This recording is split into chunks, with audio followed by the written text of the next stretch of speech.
Hello there, my good people.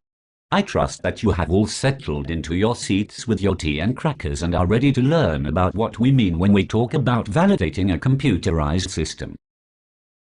I know that this may sound like another one of those overly simplified presentations where you will politely sit back and listen, and then go back to your desk, feeling unenlightened. But I assure you that when we are finished, you will never look at a computer system the same way again. You see, if we are going to be working together on a computer system validation project, we all need to be speaking the same language and using the same vocabulary. As you say in America, we need to all be on the same page. In my experience, few people realize that a computer system encompasses more than just hardware and software. It is really a matter of looking at the bigger picture. There are a few basic housekeeping things I want to tell you about before we get started. First, the harp noise that you hear is my way to indicate that we are switching slides. Second, if you have questions along the way, please feel free to interrupt me by raising your hand and I will gladly ask my assistant, Mr. John Giannieri, Chief Consultant at Compliance House, to step in and attempt to clarify matters for us all. In the next few minutes or so, we will review some basic concepts and terminology and then move right on into discussing the computer system validation life cycle, as well as the activities and documents that are involved at each step. Let's start by getting the terminology stuff out of the way. What is a life cycle? What do we mean by specifications? And then there are what I like to call the TION words, namely, validation, verification, qualification, and calibration.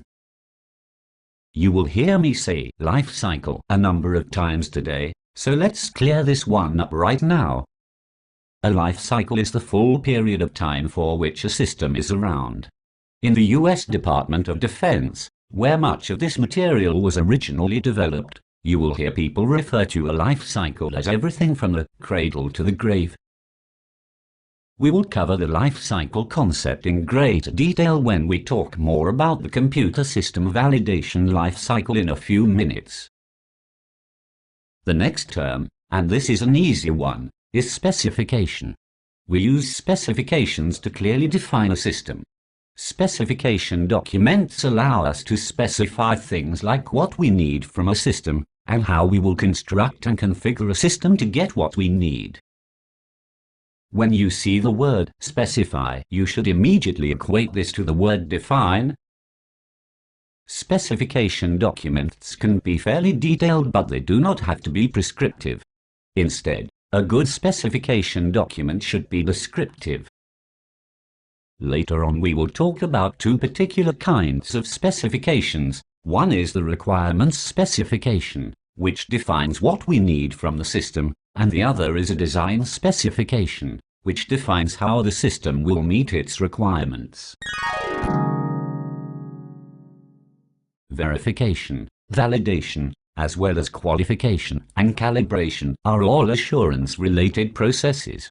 It seems verification and validation get confused more often than the other two, so let's start there. Verification is used to figure out if the output of a life cycle phase meets its predetermined acceptance criteria. As we go through the different phases of development, it answers the question, are we building the thing right? In my opinion, one of the best examples of verification is testing. Testing assures conformance to specifications. Software testing is a form of verification because if we determine through our testing that the code is not functioning properly, then surely that software routine is not meeting its functional specifications.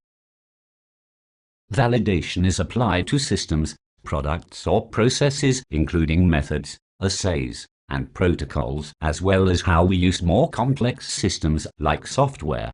This is why you hear people talk about method, assay, system and software validation.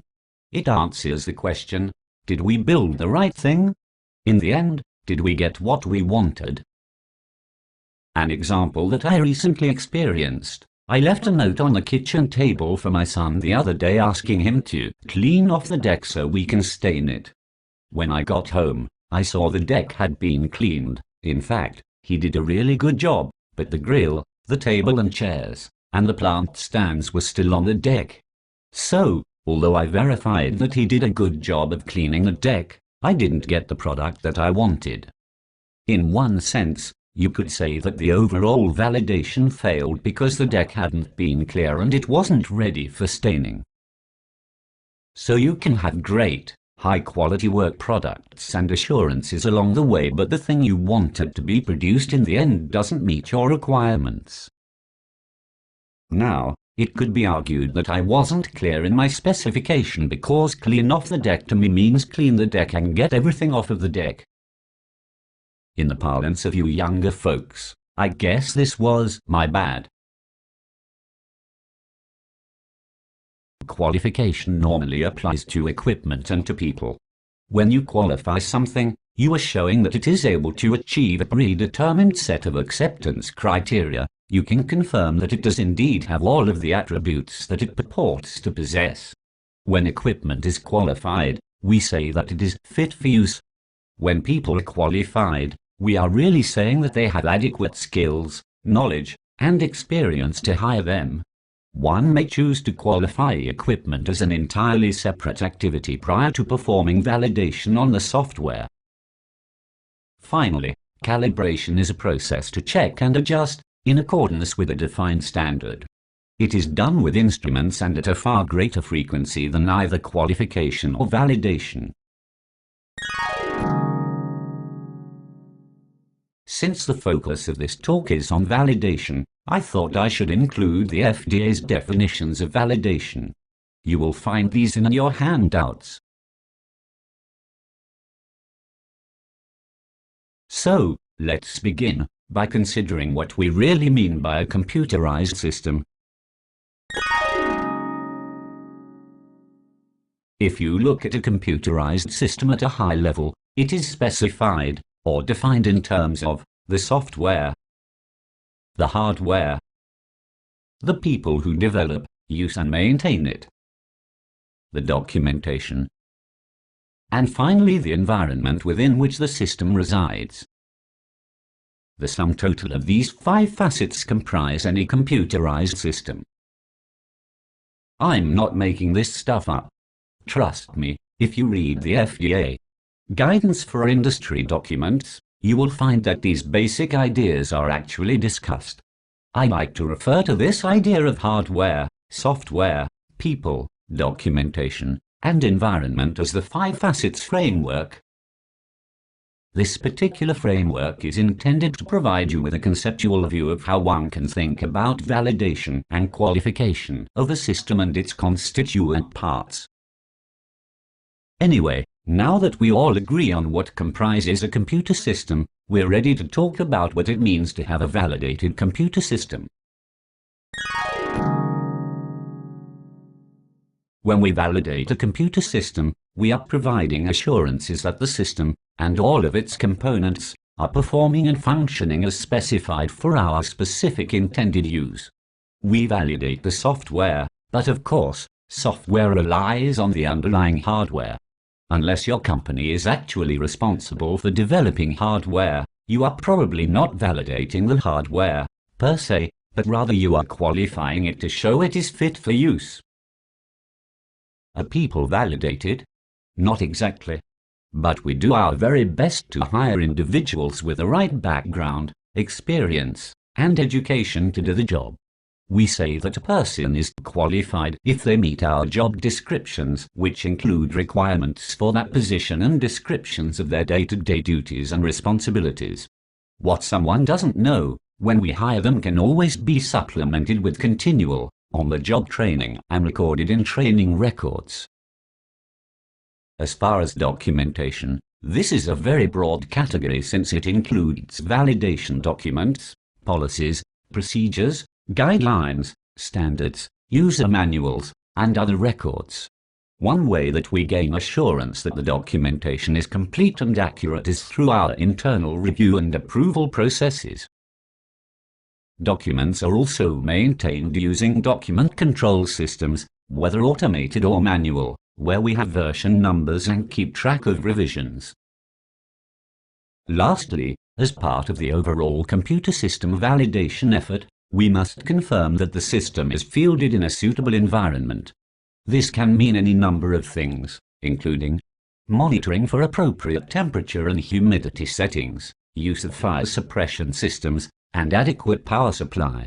It can also involve ensuring that there is proper lighting and accommodations for space, and that we have addressed physical and logical access control security, as well as safety concerns.